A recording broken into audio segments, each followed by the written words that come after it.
selamat datang di channel Empire Gold. Pada kali ini kita akan berkongsi sedikit berkaitan dengan sejarah pengambilan dan ataupun sejarah penggunaan nama Sabah pada ketika dulu dijadikan sebagai nama sejarah yang kita tahu pada hari ini. Pada video kali ini kita akan berkongsi sedikit asal usul nama Sabah. Kalau kamu mau tahu video ini, teruskan menonton video ini dan juga jangan lupa untuk tekan butang subscribe, like dan share video ini agar orang lain dan juga rakan-rakan Anda dapat menerima informasi ini dengan begitu indah. Oke guys, let's do it. Sejarah Sabah. Sejarah negeri Sabah di bawah Bayu boleh dijejaki semula pada kira-kira 23 hingga ke 30,000 tahun dahulu dengan terdapatnya bukti penempatan manusia wujud di negeri ini. Sejarah Sabah termasuk dalam sejarah Brunei dan sejarah Malaysia yang sebelum ini merupakan sebahagian daripada Brunei dan kini Malaysia.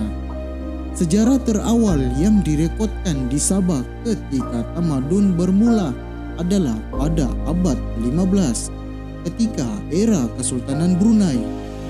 Sebelum ini, penduduk awal hidup dalam masyarakat yang berpuak dan puak-puak ini terus wujud sehingga abad ke-19.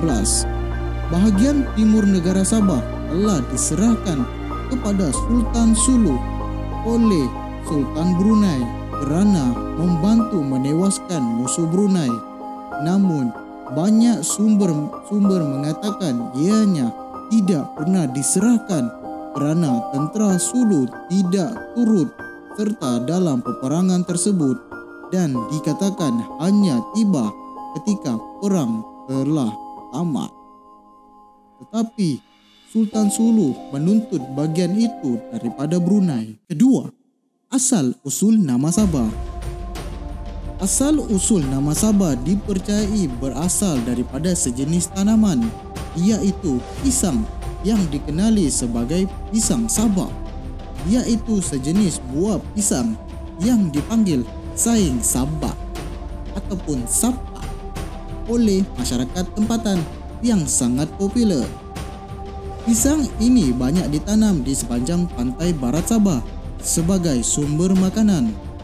Pisang Sabah juga dikenali sebagai jabah oleh masyarakat Bajau di negara tersebut. Kini pisang Sabah lebih dikenali sebagai pisang menurun. Nama Sabah pertama kali digunakan pada abad ke-15 oleh para pedagang yang mengembara di antara Kepulauan Borneo Utara hingga Kepulauan Sulu di selatan Filipina. Kesimpulannya, nama Sabah telah pun diguna sejak sebelum kedatangan syarikat berpiagam Borneo Utara dan British lagi. Dalam peta Portugis Malaka 1604, Kota Kinabalu disebut sebagai api-api. Setelah negara Sabah diambil alih oleh syarikat berpiagam Borneo Utara, nama Sabah telah ditukar kepada Borneo Utara secara rasminya pada tahun 1881. Bagaimanapun, nama Sabah kembali digunakan pada tahun 1963 ketika pembentukan Malaysia.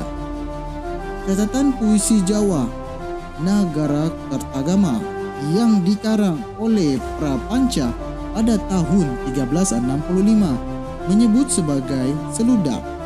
Dalam catatan Marco Polo, sewaktu beliau singgah di Borneo, Sabah ketika itu dikenali sebagai Boni yang mungkin merujuk kepada Brunei. Ketiga, sejarah awal.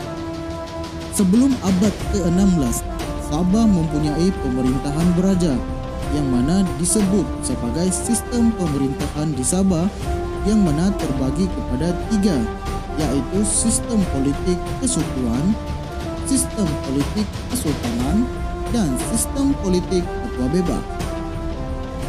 Yang kelima, kurun kelima hingga ke-15, Kesultanan Brunei.